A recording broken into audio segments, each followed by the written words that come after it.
Hello everyone, welcome back to yet another session of Prelims Guidance Program. In this session, let's discuss on analysis of CSAT with respect to its syllabus, strategy, how you are supposed to plan. First and foremost, let's understand and analyze the syllabus that has been mentioned by UPSC with respect to CSAT. The syllabus has been categorized under major 6 divisions as per the UPSC notification. Now, if you closely look at it, first is comprehension. Second is interpersonal skills, including communication skills, logical reasoning and analytical ability, decision making and problem solving, general mental ability, and basic numeracy, where you have numbers and their relation, order of magnitude, data interpretation, all up to class 10 level. Now, if you look closely with respect to syllabus, now all the 6 bulletin points that what we are discussing will not have the equal weightage, right? The reason being, when UPSC CSAT was introduced in 2011, then basically the passages or the reading comprehension are of two types. One, the reading comprehension with Hindi translation, and another, those reading comprehension which used to check your the communication skills, where there were purely English passages without Hindi translation. So after in 2013, there was a apprehension saying that this English passage without translation is helping those students who have done their schooling in English medium, and it is basically discouraging those who have done their schooling in regional medium of education. So in this sense, what UPSC did, they removed the passages without translation. So the interpersonal skills, including communication skills, this part of the syllabus is where no more question is being asked. So this is not cannot be considered as a part of syllabus as of now, though it has been mentioned in the syllabus as such. Again, if you look at the fourth bulletin point, that is the decision making and problem solving. Now, when CSAT was introduced in 2011, the main syllabus has not been changed, which has been changed from 2013. So when the main syllabus has been changed, the ethics paper was introduced. So 2011, 12, 13, when in CSAT, the case studies used to be given, and the option with respect to what are the action that you are going to take, that used to be asked, right? So that means that your ethics used to be checked in basically the prelim stage itself. As the mains, they have changed the syllabus with respect to mains, and they introduced the ethics paper. Now the case study kind of question is not being asked. So that means that problem solving and decision making is directly checked in your mains rather than in prelims. In that sense, this part of the syllabus is also not being asked. So in that sense, if you understand what is the syllabus now, it is basically reading comprehension, then general mental ability, or let's say the logical reasoning and analytical ability, along with that basic numeracy and general mental ability.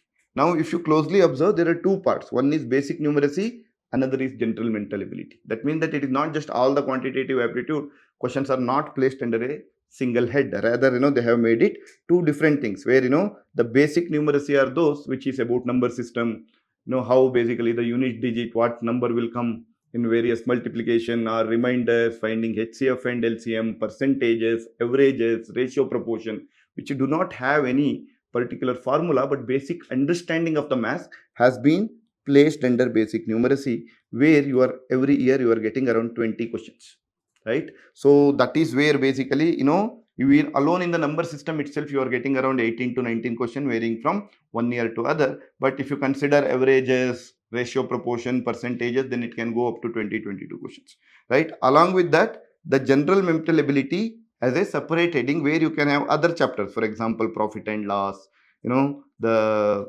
simple interest, compound interest, then let's say time and work, time, speed, distance, right? All these chapters, right, that we are going to study, that comes under the general mental ability, where you have one question from, let's say, time, speed, distance, there will be one or two question, time and work, one or two question, like it has been spread across.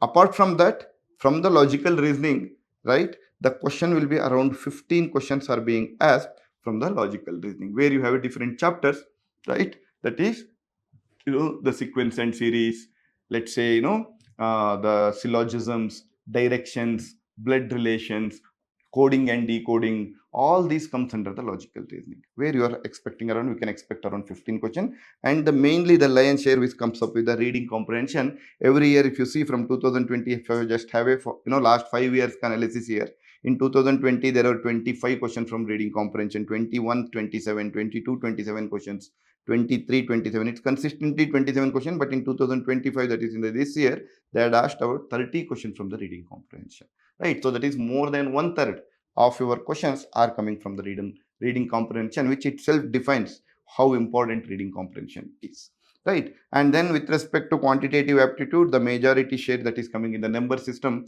where people are misunderstanding with respect to overall quantitative aptitude. They are studying basic numeracy at a very surface level. They are not going deep into it. Rather, they are focusing more on other part of the general mental ability, including time and work, time, speed, distance, profit and loss, different types of simple interest compound. These kind of problem are being more focused in your preparation, and you are focusing very less on the basic numeracy. This is where basically holding back many of the students by not attending the question, because when they see the question on the basic numeracy, everything looks new and many of the people get stuck, right? Keeping that in mind, now if you closely observe, right, so you can have here, there are certain chapter of general mental ability which are also the extension of the basic numeracy itself. For example, if I have profit and loss, simple interest, compound interest, so they are basically the extension of the chapter percentages. As long as you become very strong at percentages, you will not be in a position to solve them. Only you will use the formulas and try to solve them. But if you have understood the concept very well, these chapter also become very, very easy. Then problem on ages, ratio, the partnership, mixture and delegation, they are extension of ratio, proportion and averages, right? In that way, they are also become very important. Then other chapters like time and work, pipes and system, time, speed, distance, races, board theory, geometry and mensuration. And if you look at permutation, combination, probability, which has been asked mainly in 2022 and 23, right? However, after this permutation combination, the problem with this, it was basically not being covered under class 10th level, right? So permutation combination comes under class 11 and 12. So because of which many has been requested UPSC, and they have showed their problem that saying that it is not helping the students from the humanity background. Now, if you look at 2024 and 25, the weightage of permutation and combination has drastically reduced. In fact, the last year, there was not even a single question on permutation and combination, right? Then basically, if I go for logical reasoning, the chapters are syllogism, statement and conclusion, blood relation, direction, series and sequence, clocks, calendar, order and ranking, seating arrangements, right? Non-verbal reasoning, analogy, dice and cubes, these kind of chapters, right? Now, once you see this, basically you will understand the weightage of the different subjects. So keeping that in mind, right? So let me tell how we are supposed to go further, right? So first is you have to work on your basic numeracy, because the questions here are purely conceptual, right? It is not formula based. When it is not formula based, the understanding of the subject itself becomes very, very important, right? So those who may be good at general mental ability with respect to other chapter, who are still facing the problem with the CSAT, is because of the same reason you have not made your basic numeracy part strong, right? So for that, basically you should start working on basic numeracy. Now the majority of the student ask a simple question, sir, how to make my basic numeracy better, or what are the books that I am supposed to study where the basic numeracy is in detail covered. Now what is the problem with this basic numeracy? Whenever you are picking any new book, right, with respect to general mental ability, the number system will be one chapter. Of course it will be there as the first chapter itself is the basic numeracy. But the problem with them is, they basically start dwelling or talking about it in, let's say if I am having a integers would have been discussed, let's say in one of the topic in the chapter, which has been given 1 page weightage, right? And similarly the rational numbers, irrational numbers, the units place, divisibility rules, all has been discussed at one topic of the chapter.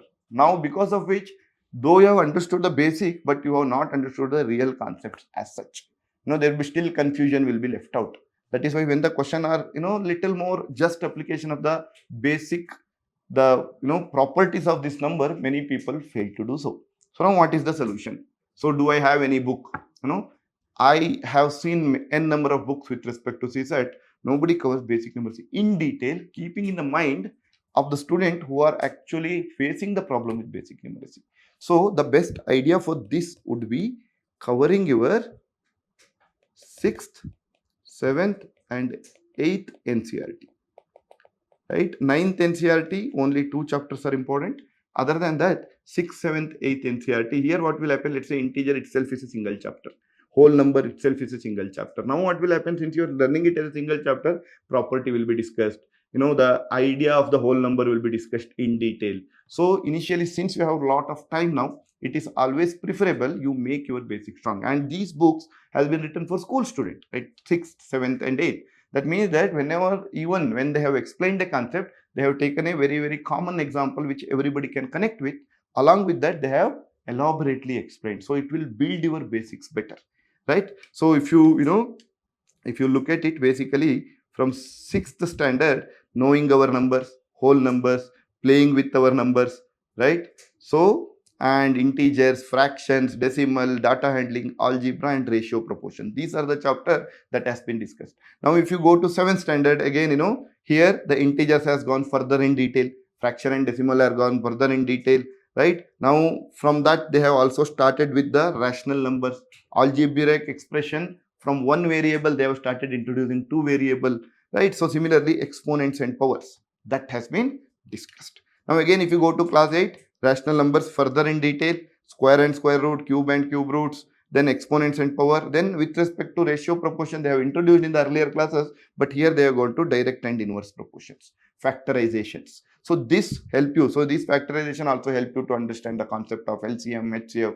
In that way, it will give a broader picture. And then they summed up themselves in the standard 9th with the entire number system, where only one chapter has been dedicated to number system. But it is always better that you study 6th, 7th, 8th, and as a revision you can use the 9th standard number system, right? Again, in these standard mathematics books, basically you have many of the chapter with respect to geometry, mensuration. Those things basically you can completely ignore as of now. You don't need to worry about so much of them, because mensuration and geometry questions also are very less. In that sense, it is better you make your basic numeracy stronger rather than other topics, right? In that way, these are the chapters that you are supposed to prepare, right? Now, if I look at it, so this will make your foundation very strong. From there, you start building your other papers. For example, the profit and loss, has to be done after the percentage chapter has been well understood, right? Simple interest component has to be done after your percentage chapter has been having a very good foundation on the percentage chapter. In that sense, please make sure that you start with 6th, 7th, 8th. Let's say, for each chapter you can give 1 day, and for 7-8 days you can keep it. Let's say for another 20-25 days you can make or work on your basic numeracy. Next comes your other general mental ability. As I told you, this has to be done only after doing the basic numeracy. First make your foundation strong, then start general mental ability, so you can find the difference, how you can, then even the difficult classes that you will watch sometimes on YouTube become so easy, because you're already having your basics strong, right? So in that way, you have to go with respect to maths. With respect to logical reasoning, in the last year itself, maximum question are asked in the coding and decoding and sequence and series, right? But these chapters, if you get the question right at that point of time, if you can decode at that point of time, you are good to go. Or you can never get it in the examination in the short span of time. It's always, more practice you do, you will understand different types, how they can change. Let's say, in the series that the difference is very high, then it may be the series may be having to do something with squares of a number, cubes of a number. Or the difference between two terms are, very less, then it may be something related to addition or subtraction or division. If the number is going down, then either it can be subtraction or it can be division between the two digits. So like that, you will start getting an understanding of the overall how you are supposed to do by solving more number of questions. For this, there won't be any strategy that I learned this, I go and apply. It will not happen. More you solve, you get a fair idea what it could be, and when you are solving it, it will be helpful, right? However, there are other chapters, right, which are directions, right? Then blood relations, syllogisms, and statement and conclusion, clocks, and calendars, right, and to a certain extent cubes. Okay, so these chapter, if you prepare a different type of question, then most of the question are easily doable. Logical reasoning questions mostly are easily doable if you have prepared them well, because the type of question that can be asked in direction are limited, right? So in that sense, you prepare them very well so that you will be better placed, right? So take one chapter, or at a time, understand the concept of it. What is the meaning of direction? If you are turning left, if you are turning right, how you have to draw your diagrams or a map, so that you can understand it better. For them, basically, you can give the highest priority for this chapter, because this chapter will give you easy marks. If you understand it, it is very easy to solve. It does not need your solving ability as such, but understanding ability. And there are certain difficult chapter where the multiple parameters are given. This teacher teaches this subject, he comes on Monday, this kind of multiple terms are given. This is a little lengthy kind of question, which always has to be done in the second round of your paper, right? Even in the exam also, even if you have prepared well, that has to be done in the second round, because it is a time consuming compared to these types. So make sure whichever consume less time, you prepare them well first, so that you can save the time in the examination and you become good at it. Now the final part is your reading comprehension, right? So when I talk about reading comprehension, right, let's say, right, reading comprehension is something very, very important because of the weightage it has been given. One, second, it is having its own advantages, right? What are these advantages, right? If you closely observe reading comprehension, first, the topic familiarity. Most of the topic that are asking are already you are familiar with. Maybe it is about drought, agriculture situation, or renewable energy, or something related to education and health status in India. All these are things that many of the topic that if you just see previous year paper, you understand that most of the topic, one or other way, you have no basics about the topic. So one is topic familiarity, so you understand the passage easily, right? Second, there is a Hindi translation, because of which it is not the language or your the verbal competency that matters, rather than understanding how do you comprehend this passage, that matters. So if you are reading the passage and if you are understanding overall essence, let's say if I am reading the newspaper and if I can understand the essence of it, that much would be sufficient, right? So in that way, the topics are familiar. Second, as there is a Hindi translation, it's not more about English, it's more about essence, understanding the essence of the passage, or it's the crux of the passage, that becomes important. Third, while setting the questions or while framing the question in maths, what will happen, or in logical reasoning, what will happen? Let's say if I'm having a blood relation question, I'll give X is this, Y is this. When I'm asking a question, let's say how X is related to Y. Now it can be brother, it can be sister, it can be father, it can be son. Only once you draw a line or a chart, then only you will be knowing. So unless you don't do it, you will not be in a position to solve this question. So it makes examiner an easy choice to give 3 wrong options also, because you are getting the answer only after solving the question. But with respect to reading comprehension, what will happen? He has to frame 3 wrong options. When he's framing 3 wrong options, for example, let's say in a single statement question I'm talking about, let's say if he's having 3 basically statement, now some statement he had to make it wrong. So if he wants to make it wrong, he has to use some qualifiers, right? Using completely negatively connoted statement, or something out of the passage he is asking, or he is asking something in such a way that it makes a very, very pessimistic tone. So when you are reading it itself, you will understand that this cannot be your answer.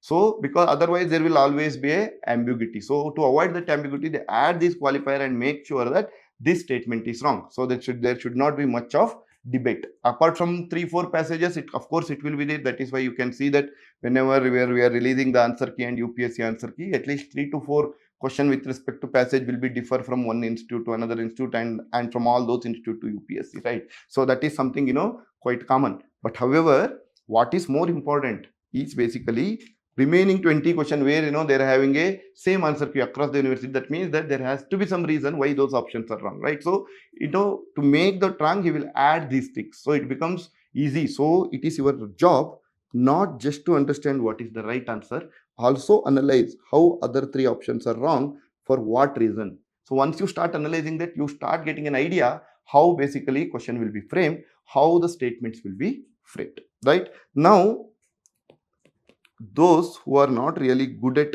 vocabulary, their English itself is weak, they should start reading, let's say, simple editorials, not the complicated one, or let's say whatever the left side editorial, which will have 3 4 paras, because your passage is also of that kind only. You don't need to have the main page editorial, but you can start reading these editorial and just write what is the crux of it according to you.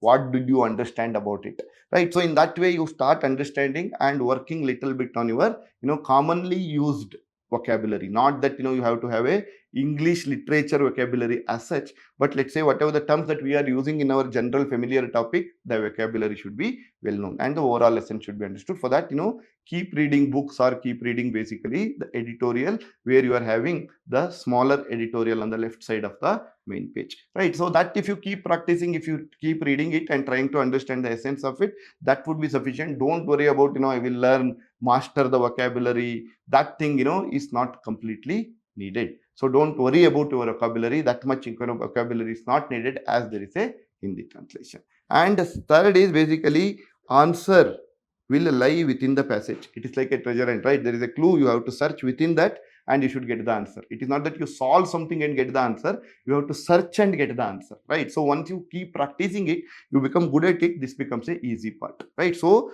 that is another advantage. And the more number of questions are coming in that way, and the passages are very small. So since the passages are very small, it takes very, very less time, right? Then with respect to whether to read questions first or passages first, this is another common question the student asks. Here, my advice will always be go with the question first, understand what this question is asking for, right? Then you go to the passage, because when you are reading the passage first, you are already seeing, questions first, you are already seeing what is to be expected from the passage. So many a time they would have given unnecessary data to substantiate some point that might not be required from the perspective of answering this question. So if you read the passage first, you start consuming unnecessary information which is not absolutely required to solve that question in the first place itself. So read the question, see what is the different types they are asking, then go to the passage and have a broader understanding of the passage, give it a fast reading to understand what exactly would be the answer. That with respect to these things, when we have more session with respect to solving the question, you get a better clarity. So you would absolutely no need to worry about it, right? Then now if you ask, sir, what is the strategy? Now I want to say it depends, right? Because there can be, I can make 3 different categories. Those students who are comfortably cleared last year, let's say they have scored 100 plus, they have cleared comfortably, or 90 plus, so they are much away from them, though, so they don't need to invest too much of their time on the CSAT as of now, but keep solving for a interesting question whenever you feel like. So keep solving passages whenever you feel like in your free time, where you don't want to read, have a mind of reading something else, not in a mood to read something, then you can solve. But otherwise, you can just be in touch, but not to an extent that you are investing certain number of hours on a daily basis is not required, but be in touch. Those who have cleared in border, see that let's say there are many reasons. Your accuracy is good, but you are taking a lot of time. You would have attended only 40 questions, 35 questions. Somehow you have cleared, but you are still on the border because the number of questions attended itself is less. These student has to start working on improving their speed, because their accuracy is good now, but the problem with respect to their speed, they should allot certain time, let's say 2 days in a week, and making sure that whichever the easy areas, as I have mentioned, make them strong, right? Now, other category of student who are very poor and they could not qualify, you have to definitely keep certain amount of time on a daily basis. Let it be half an hour, it's fine, but the continuity, that matters. So once you are in touch with that numbers on a regular basis, or with respect to comprehension, with respect to logical reasoning, when you are in touch with the constant basic, automatically the improvement happens over a period of time. So don't neglect it till September, October, or let's say some people will start it from January. Don't do that. Keep half an hour or 1 hour, right? And work on it. And those who are, as I have already mentioned, if you are weak in the reading comprehension, please again, don't worry about it. It's more about solving. It's more about understanding the essence. Please analyze the PYQ by looking into various wrong option, how it has been set. Okay. So in this, basically in this way, you can go through the paper, but the basic numeracy is something that you should be working upon. This is my first advice. Unless you do it, more the paper becomes tougher, you will be suffering each year. So make sure your basic numeracy is covered from the NCERT book before moving it to any other thing, right? Other than that, how to manage the time, how to attend the question, that we will have more number of sessions individually with respect to basic numeracy. I will have sessions, I will have short videos with respect to PYQ solving, so that you will understand how it has to be applied and get that. We will be continuously doing under this program on a regular basis, that you don't need to absolutely worry about the content. But make sure, as I told you, because even when I am teaching number system, I cannot teach the number system for 2 hours, 3 hours on only one topic, right? So that means that you have to start working or building your basics from the NCERTs. Please do it. Okay, that's it, guys. We will meet very soon with the more sessions, right? The sessions will be keep coming for the entire year. The program is being designed in such a way that everything will be covered. You will be having a complete idea about CSAT, GS, everything, right? We'll have another 2 general sessions, how to read current affairs and other things in the future sessions, before we are actually dwelling into the subject wise, right? As we have hope you are already joined the CSAT channel, right? That will be again mentioned in the description of this video. Second, there will be in the description the Telegram channel of the GS, with respect to Prelims Guidance Program, that will also be given. Please join them, where over a period of time I will be start putting the short videos about the things on a daily basis. It will not be YouTube videos, but it will be only available in the Telegram channel, right? Along with that, the complete analysis will come in the YouTube channel, right? Because when I do the smaller video, whenever I can do, whenever I can be keep putting on a regular basis by the screen recording and doing the things. All right, so don't worry about this year prelims. We are with you, and we will make sure that everything is clear, covered in detail, and you will be well placed before this prelims. That is my guarantee. Let's meet soon. Thank you.